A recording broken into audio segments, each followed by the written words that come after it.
Hello everyone, CSIR net 24/7 में आपका स्वागत है। मेरा नाम पायल है और मैं आज आपके लिए ला चुकी हूँ बहुत अच्छी जॉब अपॉर्चुनिटी जो कि CSIR के अंदर होने वाली है।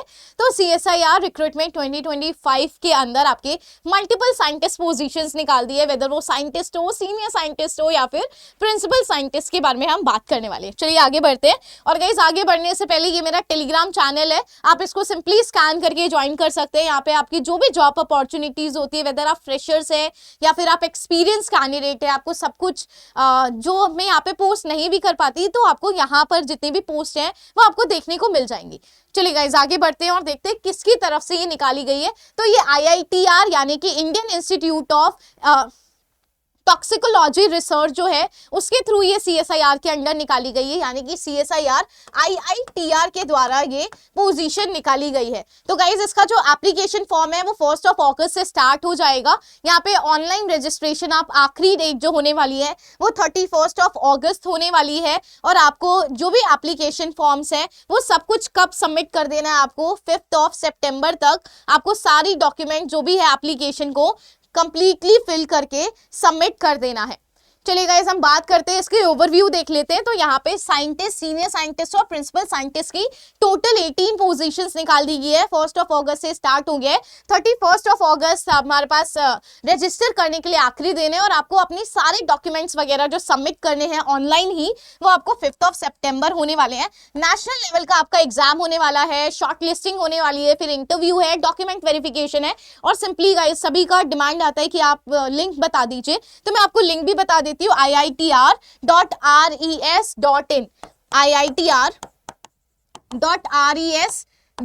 पे जाके आपको सिंपली सारी इन्फो मिल जाएगी। आपको वहां पर जाके रिक्रूटमेंट के अंदर सिंपली आपको फिल कर देना। मैं भी आपको बताने भी वाली हूँ। तो आप देख सकते हैं कितनी सारी पोजीशंस निकाली गई है। जो साइंटिस्ट है उसकी 16 पोजीशन है, सीनियर साइंटिस्ट की 1 है और जो प्रिंसिपल साइंटिस्ट है वहां पे 1 देखने को मिलता है। यहाँ पे इन दोनों में आपको कम से कम एक्सपीरियंस होना चाहिए, बट यहाँ पे कोई भी एक्सपीरियंस की यहाँ पे रिक्वायरमेंट नहीं देखने को मिलने वाली है। अगर आप एज देखेंगे 32 ईयर्स है और यहाँ पर सीनियर साइंटिस्ट की 37 और प्रिंसिपल साइंटिस्ट की जो 45 ईयर्स एज है गाइस, वो देखने को मिलेगा। चलिए सबसे पहले बात करते हैं माइक्रोबायोलॉजी के एरिया में। तो जिन्होंने भी अपनी PhD सबमिट कर दी है इस एरिया के अंदर, यानी कि माइक्रोबायोलॉजी, बायोटेक्नोलॉजी, बायोलॉजिकल साइंसेस के अंदर, वो सिंपली यहाँ पर अवेलेबल हो जाते हैं, यानी कि एलिजिबल है। आप OBC कैंडिडेट हैं तो आप सिंपली इसको फिल कर सकते हैं। आपके पास किस किस चीज़ का रिसर्च एक्सपीरियंस होना चाहिए, आपका क्या डेटा होने वाला है, यानी कि क्या आपको वर्क एक्चुअली में करना है, वो इस तरफ में मैंने सिंपली मेंशन कर दिया है। अगर आपका गाइस जो एरिया है फूड, ड्रग या फिर केमिकल टॉक्सिकोलॉजी है, यानी कि अगर आपने लाइफ साइंसेस के अंदर अपनी PhD को सबमिट कर दिया है तो भी आप एलिजिबल हो जाएंगे और यहाँ पे आपके पास एक पोजीशन अवेलेबल है।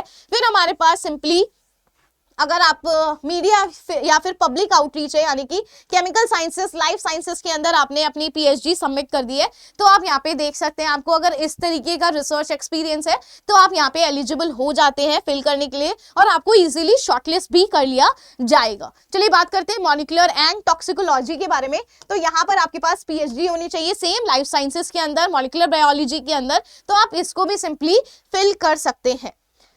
सेम गाइस, यहाँ पे भी है बायोमेडिकल साइंसेज और बायोमेडिकल इंजीनियर, बायोकेमिस्ट्री हो गया। अगर आपका पास इसमें स्पेशलाइजेशन देखने को मिलती है तो आप यहाँ पर भी एलिजिबल हो जाते हैं। नेक्स्ट, अगर आपने PhD सबमिट कर दिया है बायोकेमिस्ट्री के अंदर, बायोलॉजिकल साइंसेज के अंदर, लाइफ साइंसेज के अंदर, मरीन बायोलॉजी के अंदर, तो भी आप एलिजिबल हो जाएंगे। और आप यहाँ पे सिंपली रीड भी कर सकते हैं तो किस तरीके से आपको एक्सपीरियंस होना चाहिए और आपको क्या वर्क फ्लो होने वाला है आपका।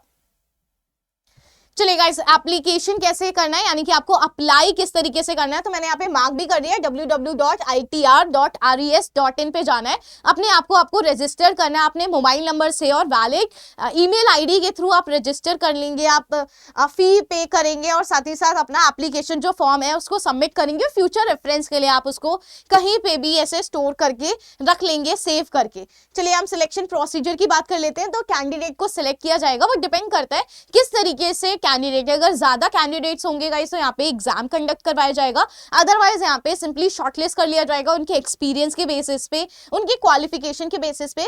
उनके बाद उनका इंटरव्यू होगा, फिर उनकी सिंपली एक मेरिट जो लिस्ट है वो जनरेट कर दी जाएगी और यहीं पर इनका डॉक्यूमेंट वेरिफिकेशन का जो प्रोसीजर है वो भी हो जाएगा। तो मैंने एज के बारे में आपको पहले ही बता दिया कि कौन कौन सी आपके पास जो एज है वो एज लिमिट होने वाली है। सैलरी के बाद में भी देख लीजिए, लेवल 11 का पे है, 12 एंड 13 का पे आपके पास मिलने वाला है। एप्लीकेशन जो फीस होने वाली है, SC ST जो वुमेन कैंडिडेट्स है उनके लिए कोई भी फीस नहीं है, लेकिन जो भी अदर कैटेगरीज है यानी कि जनरल हो गया, OBC हो गया, इन लोगों के लिए 500 जो रुपीज है वो आपको देखने को मिलेगा। अगर गाइस आप इससे रिलेटेड कोई भी और जानकारी चाहते हैं तो आप मेरा सिंपली टेलीग्राम को आप स्कैन कर सकते हैं, ज्वाइन कर सकते हैं, आपको और भी डिफरेंट जो जॉब अपॉर्चुनिटीज है वो यहाँ पे देखने को मिल जाएंगी।